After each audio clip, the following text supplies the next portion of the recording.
Maybe that's what you got to be. But I do think one thing. I said a few months ago that his strategy is ready, shoot, aim, and Mm-hmm. that's what he's doing. And that's his trademark style. He'll take a position, take a shot, and see what happens when it lands, and say, all right, I'm going to move it a little bit. And that's what he's doing with the Farmers now. They're saying, okay, caved in with the Farmers, and he didn't cave in. He took a shot, and now he's adjusting the shot for the next shot. And he's probably going to do some work visas and temporary work visas and stuff like that. He'll do what's got to be done. But you're not going to move the ball unless you take this shot. And that's been proven time and time again.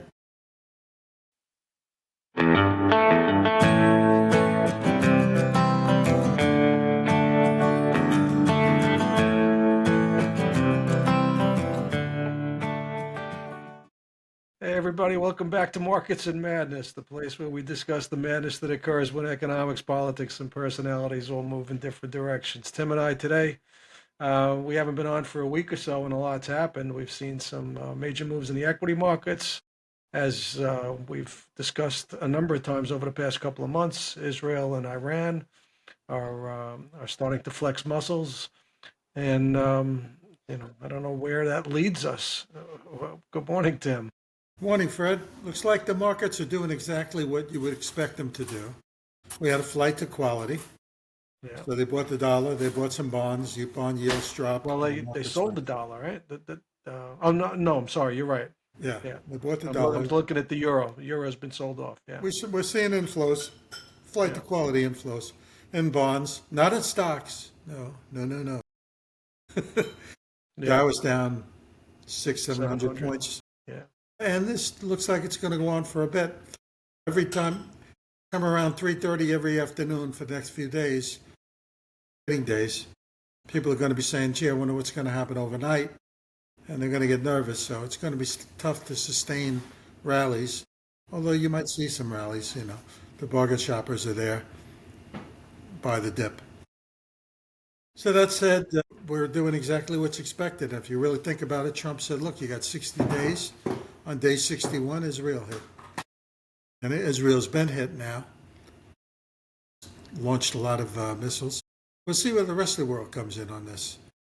Plus, we've got the Flag Day or yeah. The rally, and then we got parade and protests all over the country now. They're being well funded. Pallets of bricks are showing up in the different demonstration sites. They arrested a guy giving out helmets with shields on them, and they want to know where that's funded. They got to get to the funding here. I mean, they got to cut it at source. yeah. Um, that this is going to be an interesting weekend. Was as you say with the planned protests, they're not spontaneous, right? As we know. Well, With my Flag Day story from years back, right? that's right. Da-da-da-da-da. Guttenberg, New Jersey. I remember that. Yeah, I'll never hungover. forget it. I'll never forget it. Out with my father-in-law drinking Harvey Warbangers the night before, big party night. I go to sleep at their place in Guttenberg, New Jersey, 68th Street, and I got a Harvey Warbanger hangover, if you ever had one of those. My head is pounding, and I wake up and there's a parade at the front door. What's that? It's Flag Day. Flag Day. Oh, my. Welcome to June 14th. Yes. And now it's the military parade in Washington, right? We got the military Yeah, the parade, Army birthday, Trump's birthday, right? No King's Day. No King's Day. I don't know. Yeah, it's and on the backdrop of it all is Israel and Iran. I saw oil looking at it just I was looking at USO, which is not necessarily oil, but it's the Yeah, UTF. ETF. We were down at 62 or 63 or something like that, and we ranged around 62, 67, and then all of a sudden now it's at 80. And Is it yeah. Well, at least that's where it closed yesterday. Yeah. crude? USO. Oh, Oh, okay. not crude, but Crude was like 62, 63, yeah, uh, and shot up to 76, I saw, and then dropped down to like 72. right. I think it's probably a good rally to fade. But Who Yeah, knows? I know you said that the last time. You thought that any pop that would happen Yeah. on something like this would be a Of good course, if rally to they hit take. the installations, that's another story. And there, I read something last night about closing the Straits of Hormuz, trying to bomb that. That would send a ripple throughout the world as well, right? Well, that's the Houthis, right? Yeah. Yeah. If you think about what Israel's done, they decimated Hamas, they blew out Hezbollah, they took a mild shot at the Houthis, they hit the Houthis once, and now they're at Iran. It's a long time coming. That's all you can say. Yeah, and I don't know how that's being perceived in Israel. I spoke to one Israeli a while back. It's going back probably 6, 8 months, and he said, it's the hardliners that are pushing for war and retaliation, and the hardliners, the religious hardliners, they don't fight, so they want you to fight. Yeah. Well, nobody's you going to know? fight if Iran gets a nuke. Yeah, Iran gets a nuke, Hezbollah has a nuke, Hamas has a nuke, yeah. Houthis have a nuke. It's And I saw one of the crown princes in Saudi saying, we don't endorse what the Israelis are doing, but if Iran got nuclear, we'd have to be nuclear as well. yeah, So, and Jordan and all of them yeah, really. yeah, Israel's doing the Middle East and the world a favor. yeah, yeah. It puts Trump in an awkward spot because he ran on no wars. He ran on ending the Ukraine-Russia war the day he's Well, we're put it not at on. war. Israel's at war. We're not, but if we get attacked, we're at war. Yeah, You if know, we get attacked, I don't think we're at war. We'll retaliate. right? It'll be very much like what they did to the Houthis. Did you see that video? They sent out a jet on patrol, and the Houthis attacked the jet, and he was just stalking. It was bait. The jet Okay. got attacked. He beat the jet, and all of a sudden, all the aircraft carriers and the ships unleashed missiles, and they really, really hit the Houthis hard. This was about 3 weeks ago, 4 weeks ago. And that's exactly what will happen if one of our bases get hit. We got enough firepower and enough submarines offshore, lurking offshore, that they don't even talk about. We got a lot of firepower there. Question is, what does Russia do, and what does China do? Now, Russia's up to his ass in Ukraine, so I don't see him really expanding, although he could, but low probability. At least I Well, put yeah, a low I mean, probability on. if you take out Iran's oil fields, that really limits Russia's oil source, right? Not really. They got their own oil. Russia would love to see that. That's true. I read something where they were negative on Iran. It was an energy Takes out source. China's oil. China. Yeah, Yeah, but not Russia. China's Russia would love it. Russia would lick their chops because oil at $100 a barrel is exactly what Russia needs. right. China, on So the other overall, hand, they wouldn't be terribly happy. the big beautiful bill first got passed in the House, right? Yeah, it'll pass. I mean, I have no doubt. Very high degree of certainty there, because the Republicans Alternative. will lose. They'll lose the election. All of a sudden, there'll be a tax hike. Question is, what kind of slowdown are we going to get? Are we going to get a slowdown now, or that the inflation gains are gone if oil stays at $80 a barrel, or goes to $80 a barrel and holds? But it won't. I don't see it. Drill, baby, drill is too big. But the big question is what happens to Iranian oil fields. The question I had is, would Trump take that oil? Right. I know you've said that before. Yeah. That would be a tough feat, but they could do it. I mean, I would not fade him. He said 60 days. He went 61. He went the Right. extra mile with the Iranians. And the mullahs were doing exactly what they were going to do, stall. And Right. one reason they were stalling for two reasons. One, to enrich, but two, to replace the air defenses that were taken out when Israel hit them a month ago or 6 weeks ago, whatever the case may be. They wanted to rebuild those air defenses, and they were stalling to get that done. But that's over now. So defense stocks are still in play, or you don't fade them because this isn't going away. You don't fade these rallies. Now, and Europe is going to be boosting. When you see defense spending bump up to 5%, 6% of GDP for countries like Poland, where are they going to get displaced? The European defense Industry. industry is not really going to be able to fill those orders. So nothing's changed. Everything's changed, but nothing's changed. Right. It's just more in flux. Yeah. Yeah. More confusion. Yeah. Rand Paul is pushing back on Trump a little bit with the big beautiful bill. They're getting into a little bit of a piss. And they're not wrong, but they're not right at this time.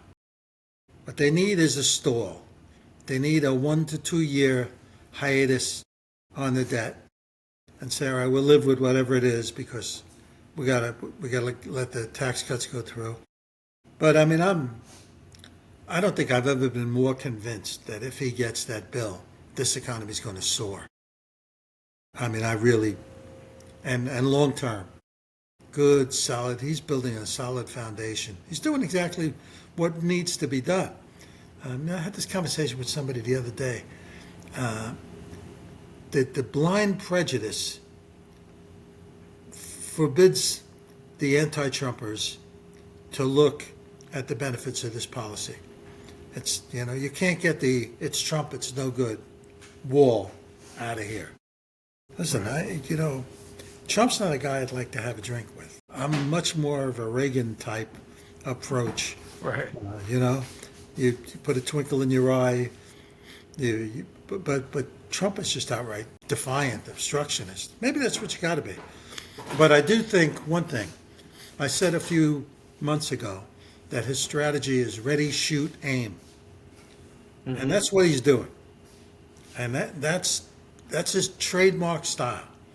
He'll take a position, take a shot, and see what happens when it lands, and say, all right, I'm going to move it a little bit. And that's what he's doing with the farmers now. They're saying, okay, caved in with the farmers, and he didn't cave in. He took a shot, and now he's adjusting the shot for the next shot. And he's probably going to do some work visas and temporary work visas and stuff like that. He'll do what's got to be done. But you're not going to move the ball unless you take this shot. And that's been proven time and time again.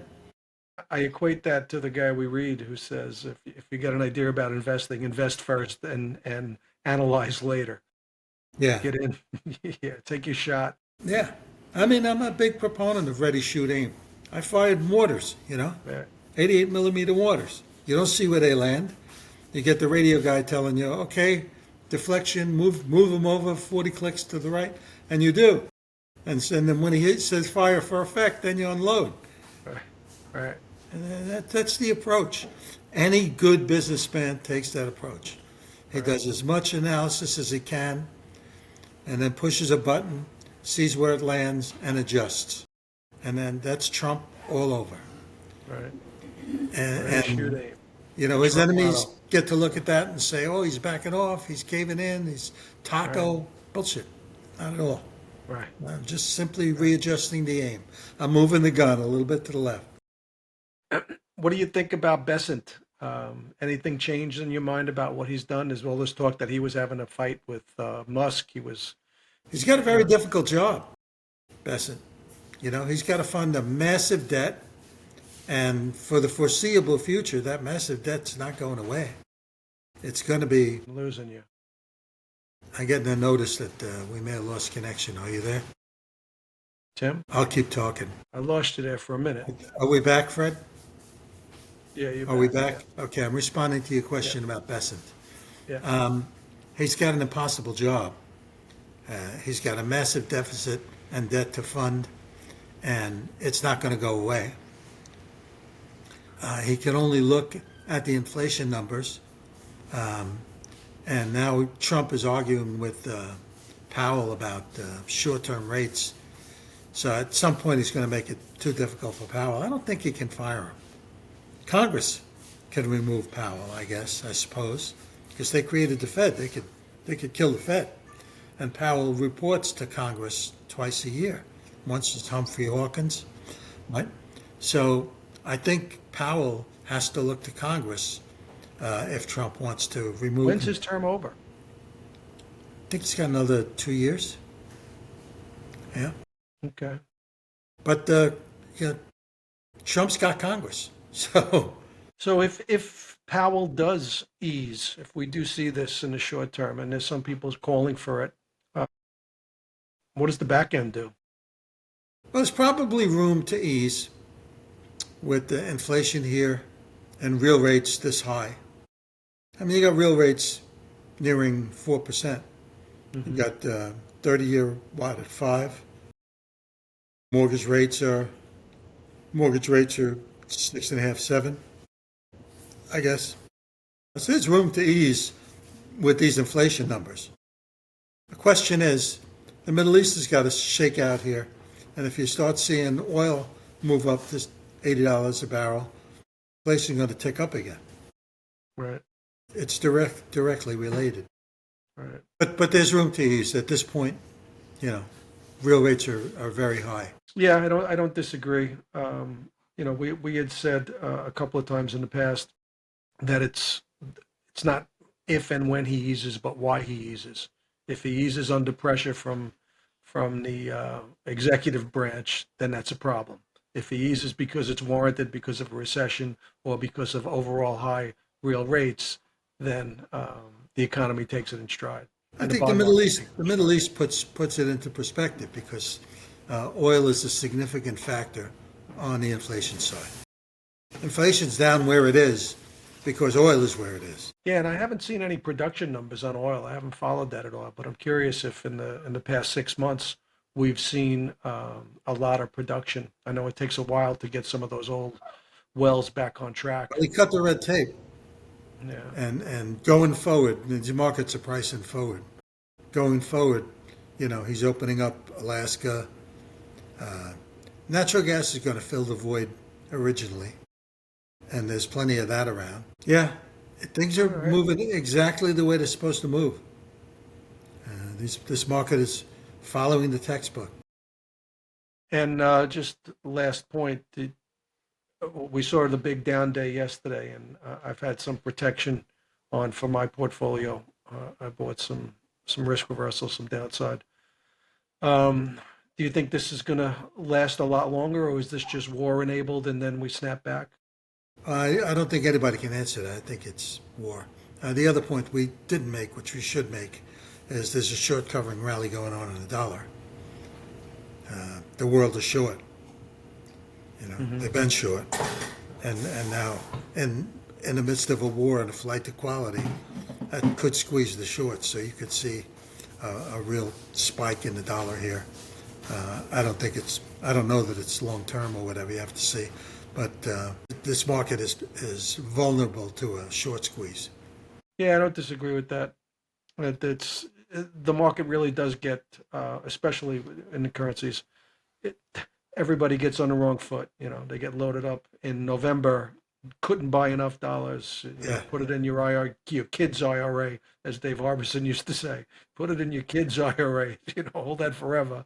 And then 6 months later, everybody's limit short and want nothing to do with it. So the swings do go. And Yeah. FX And markets the hasn't war been one to changes trend all of lately. that. And this is a big war. This is the one we talked about for the last 60 years.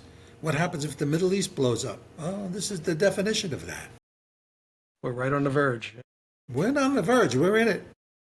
Well, we'll see how the response is and how our two friends, Iran and Russia, respond. I think that would. If they respond, they're not going to get another 60 days. At most, they're going to get like 72 hours. You're not going to hold back the Israelis now. No, what I'm launched the saying war. is, I'm curious. When I say we're on the verge, it depends on what Russia and China do. China, maybe. Russia, I think Russia's committed to Ukraine. And they moved up that aggression. I think they took 3 cities last night. Yeah, that's not going away. That's not. China, it's Taiwan, right?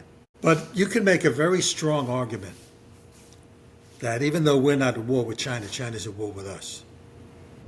You look at fentanyl, you look at the influx of military-aged people, You look at the stealing of the intellectual property.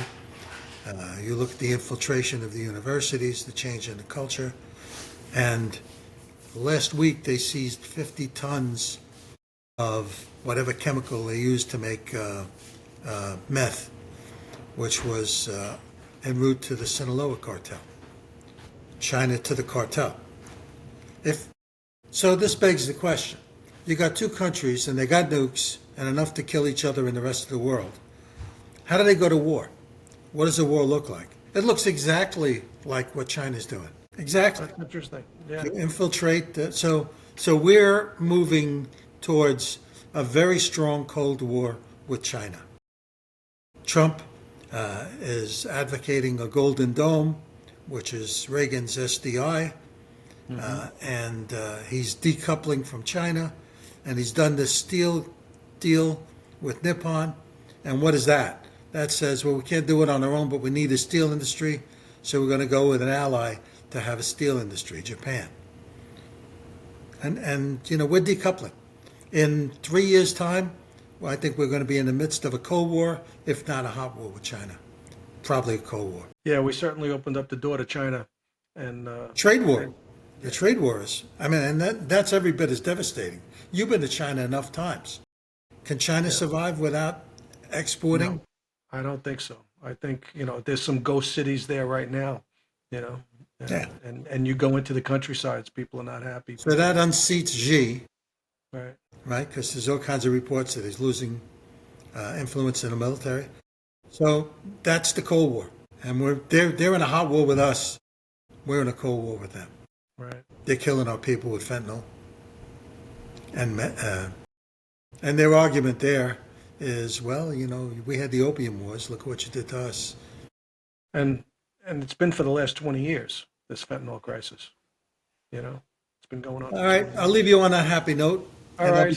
Probably won't night. do anything next week, right? I know you're traveling now, so. But I'm traveling down the river, and I would think that my Wi-Fi is probably going to be a lot better than it was on the ocean.